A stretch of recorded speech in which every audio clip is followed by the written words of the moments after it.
Em 1º de maio de 1994, o piloto brasileiro Ayrton Senna se envolveu em um acidente devastador no circuito de San Marino, que, tragicamente, tirou sua vida. Esse acidente levou a uma investigação científica e forense aprofundada, focada na sequência dos eventos e no comportamento mecânico do carro.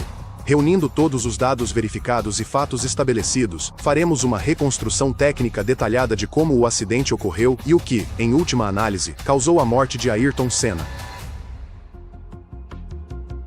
Para entender o acidente de Ayrton Senna, é necessário começar examinando o carro do piloto brasileiro, o Williams FW16.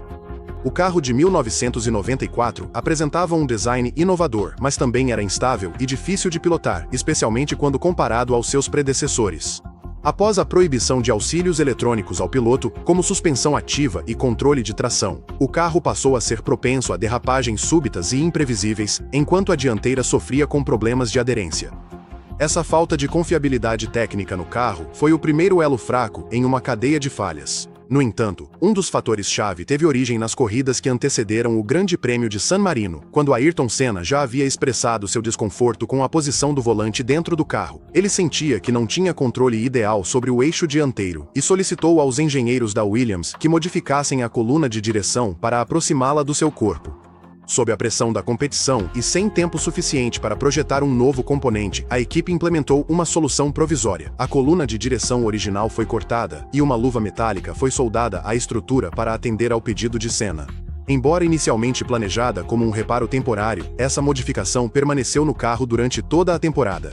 Do ponto de vista da engenharia mecânica, essa alteração introduziu um ponto fraco estrutural em um componente submetido a esforços extremos.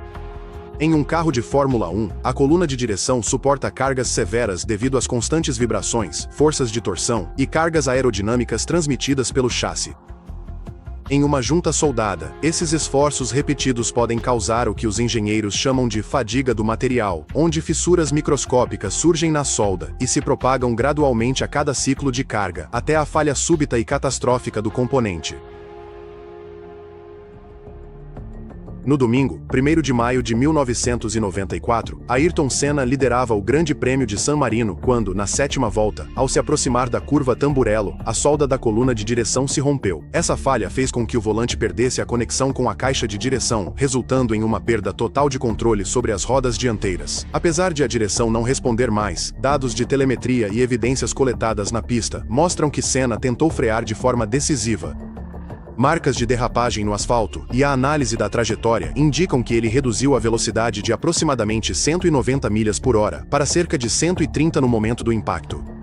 Essa ação reflete a reação instintiva do piloto, uma tentativa desesperada de desacelerar o carro o suficiente para evitar a colisão. No entanto, aquele trecho do circuito não oferecia área de escape significativa nem proteção adequada para impactos em alta velocidade, e o carro continuou quase em linha reta em direção ao muro de concreto que margeava a pista. O impacto do Williams contra o muro de concreto foi extremamente violento. A energia cinética do carro naquela velocidade causou a destruição quase total da parte dianteira. A roda dianteira direita se desprendeu e, devido às forças imensas envolvidas, foi lançada para trás, penetrando parcialmente na área do cockpit. Junto com a roda, vários componentes da suspensão se tornaram projéteis de alta velocidade, seguindo trajetórias imprevisíveis.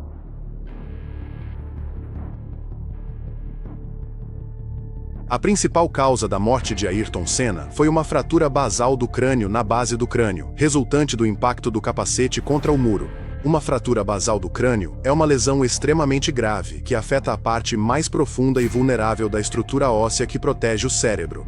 Esse tipo de lesão ocorre quando a cabeça sofre uma desaceleração extremamente violenta contra um objeto rígido, como aconteceu quando o capacete de Senna colidiu com um muro de Tamburello.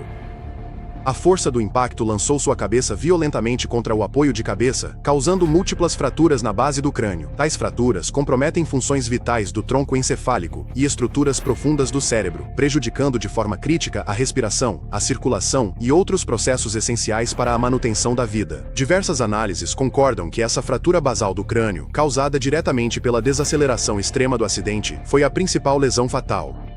Além da lesão na base do crânio, houve graves lesões secundárias que complicaram ainda mais a situação médica. A destruição da suspensão dianteira direita projetou vários componentes que atingiram a parte frontal do capacete de Senna, fazendo com que parte de um braço da suspensão penetrasse parcialmente o capacete e a viseira na região do olho direito. Esse tipo de trauma penetrante causou danos diretos aos tecidos moles e às estruturas cranianas, agravando as lesões cerebrais. No entanto, do ponto de vista médico e forense, essas lesões penetrantes foram consideradas secundárias à fratura basal. Ou seja, elas agravaram significativamente o trauma geral, mas não foram a causa primária da morte. Após o acidente, o atendimento médico na pista foi rápido. Uma traqueotomia de emergência foi realizada para garantir a via aérea, e o pescoço e o corpo de Senna foram estabilizados antes de ele ser transportado de helicóptero para o Hospital Maggiore, em Bolonha. Nos processos legais que se seguiram, os promotores italianos concentraram seu caso na hipótese de que a modificação na coluna de direção causou o acidente. O diretor técnico e o projetista-chefe da Williams foram acusados de homicídio culposo sob o argumento de que o projeto e a execução da modificação constituíram negligência. O processo judicial envolvendo a morte de Senna durou anos, mas acabou sendo concluído sem condenações definitivas para nenhum dos acusados. Embora o debate entre especialistas continue sobre se a coluna de direção falhou antes ou depois do impacto, muitos especialistas concordam que a falha na direção foi um fator-chave na perda de controle. Análises técnicas e forenses subsequentes também ajudaram a dissipar rumores e especulações que surgiram após o acidente. Por exemplo, houve alegações de que o capacete tinha buracos semelhantes a tiros supostamente causados por projéteis externos. Investigações oficiais determinaram que o que parecia impactos eram, na verdade, efeitos ópticos ou desprendimento de componentes menos críticos, e que os danos eram consistentes com impactos de partes do próprio carro. Em suma, o acidente de Ayrton Senna foi fruto de uma trágica convergência de falhas técnicas, decisões de projeto e circunstâncias que resultou no impacto brutal contra o muro de Tamburello. A fratura da base do crânio causada pela violenta desaceleração é aceita por análises médicas e forenses como a causa principal da morte. Lesões secundárias por componentes desprendidos do veículo contribuíram para a gravidade do trauma geral. E com isso, chegamos ao final do vídeo. Se você gosta desse conteúdo, eu agradeço muito se inscrever e deixar o seu like. O seu apoio me ajuda a continuar criando vídeos como este, e garante que você não perca as atualizações do canal. Antes de encerrar, gostaria muito de saber a sua opinião nos comentários e saber quem você acha que foi realmente responsável pela morte de Ayrton Senna. Muito obrigado a todos. Vou ler os seus comentários e nos vemos no próximo vídeo.